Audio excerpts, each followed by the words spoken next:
Sebelum itu, saya akan menjelaskan mengenai pengertian konstitusi. Menurut istilah, konstitusi berasal dari kata konstitusioner dalam bahasa Prancis yang berarti membentuk. Dalam konteks ini, istilah konstitusi itu merujuk pada proses pembentukan suatu negara atau penyusunan dan penegasan struktur negara itu sendiri. Konstitusi dapat dipahami sebagai dokumen yang tertulis yang dapat mengatur secara keseluruhan tentang kekuasaan lembaga legislatif, eksekutif, dan yudikatif serta lembaga-lembaga penting lainnya di dalam suatu negara. Selanjutnya saya akan menjelaskan mengenai fungsi dan peran konstitusi. Jadi, fungsi dan peran utama Mahkamah Konstitusi adalah menjaga keutuhan konstitusi dan tegaknya prinsip-prinsip konstitusionalitas hukum. Hal ini juga menjadi dasar bagi negara-negara lain yang mengakui keberadaan Mahkamah Konstitusi dalam sistem ketatatenegaraannya. Dalam upaya melindungi konstitusi, penerapan fungsi pengujian undang-undang menjadi sangat penting dalam ketatanegaraan Indonesia. Mengingat Undang-Undang Dasar 1945 menegaskan bahwa yang menjadi acuan bukan lagi supremasi parlemen, melainkan supremasi konstitusi. Jadi, Mahkamah Konstitusi itu didirikan dengan tujuan untuk memastikan bahwa tidak ada lagi produk hukum yang keluar dari koridor konstitusi, sehingga hal-hal konstitusi warga dapat terjaga dan konstitusi itu sendiri tetap terlindungi dari pelanggaran konstitusionalitas. Nah, selanjutnya saya akan menjelaskan mengenai contoh bagaimana konstitusi itu menjadi dasar dalam penyelenggaraan negara. Sebelum itu, konstitusi itu merupakan dokumen fundamental yang dapat mengatur struktur, fungsi, dan prinsip-prinsip dasar dalam penyelenggaraan negara. Ada beberapa contoh bagaimana konstitusi itu berperan sebagai landasan dalam pengelolaan pemerintahan. Yang pertama itu pembagian kekuasaan, di mana konstitusi itu umumnya dapat mengatur pembagian kekuasaan antara lembaga eksekutif, legislatif, dan yudikatif, di mana konstitusi itu menetapkan bahwa eksekutif itu bertanggung jawab untuk menjalankan undang-undang, dan legislatif itu memiliki tugas untuk merumuskan undang-undang, dan yudikatif berperan dalam menegakkan keadilan.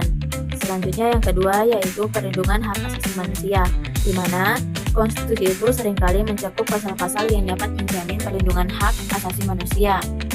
Misalnya, hak untuk berbicara, hak untuk berkumpul, serta hak untuk memperoleh pendidikan adalah merupakan beberapa contoh yang umumnya dilindungi oleh konstitusi. Dan yang ketiga adalah proses pemilihan umum, di mana konstitusi itu menetapkan ketentuan mengenai pemilihan umum yang meliputi 1. Penyelenggaraan pemilihan yang bebas dan adil, yang kedua kriteria bagi pemilih dan calon pemimpin, dan yang terakhir itu prosedur perhitungan suara. Selanjutnya yang keempat adalah sistem hukum, di mana konstitusi itu berfungsi sebagai sumber utama dalam membentuk sistem hukum di suatu negara. Semua undang-undang dan peraturan harus sejalan dengan konstitusi. Apabila terdapat undang-undang yang bertentangan, konstitusi menjadi norma hukum tertinggi yang harus diikuti. Dan yang terakhir itu adalah mekanisme perubahan, di mana konstitusi itu umumnya mencakup prosedur untuk melakukan amandemen. Hal ini penting agar konstitusi itu dapat beradaptasi dengan perubahan kebutuhan masyarakat sembari tetap menjaga stabilitas.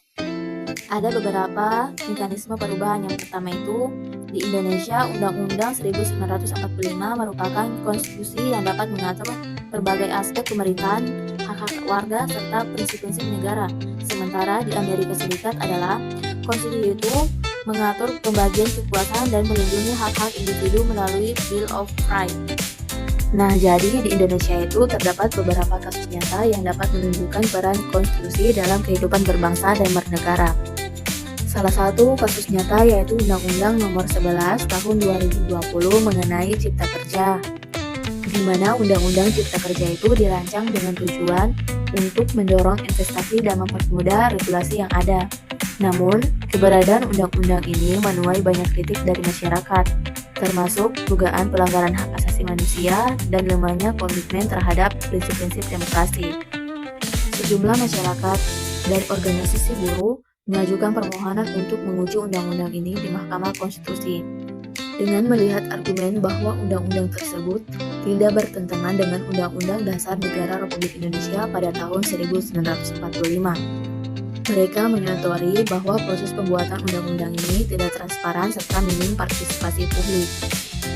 Pada bulan November pada tahun 2021, Mahkamah Konstitusi memutuskan bahwa Beberapa pasal dalam Undang-Undang Cipta Kerja dinyatakan tidak konstitusional dan harus dicabut.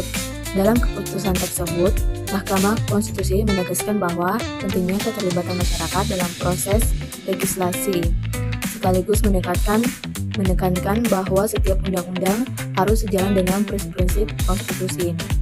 Keputusan ini dapat menggambarkan peran penting mengenai konstitusi dalam menjaga hak-hak rakyat dan memastikan bahwa proses legislasi berlangsung secara transparan dan bertanggung jawab. Hal ini juga dapat meningkatkan fungsi Mahkamah Konstitusi serta perlindungan hak asasi masyarakat Indonesia. Nah, selanjutnya saya akan menjelaskan mengenai solusi untuk meningkatkan kesadaran konstitusi di kalangan masyarakat. Yang pertama itu adanya akses terhadap informasi yang sangat penting dalam meningkatkan pemahaman publik terhadap konstitusi. Adanya penggunaan teknologi digital seperti aplikasi atau situs web yang dapat memungkinkan masyarakat untuk membaca dan memahami konstitusi dengan mudah, dengan menyediakan dokumen dalam berbagai bahasa dan format yang memastikan inklusivitas. Yang kedua, warga negara harus didorong untuk berpartisipasi aktif dalam pemilihan umum dan diskusi publik untuk memperkuat keterlibatan mereka dengan konstitusi. Pelatihan tentang advokasi hak konstitusional dapat memberdayakan individu, kelompok untuk mengekspresikan hak-hak mereka secara lebih terbuka. Dan yang terakhir itu penegakan hukum yang transparan terkait pelanggaran konstitusi yang akan meningkatkan kepercayaan publik terhadap sistem hukum. Mereformasi lembaga negara untuk menunjukkan akuntabilitas juga dapat meningkatkan kepercayaan publik yang membuat warga negara merasa dilindungi oleh konstitusi.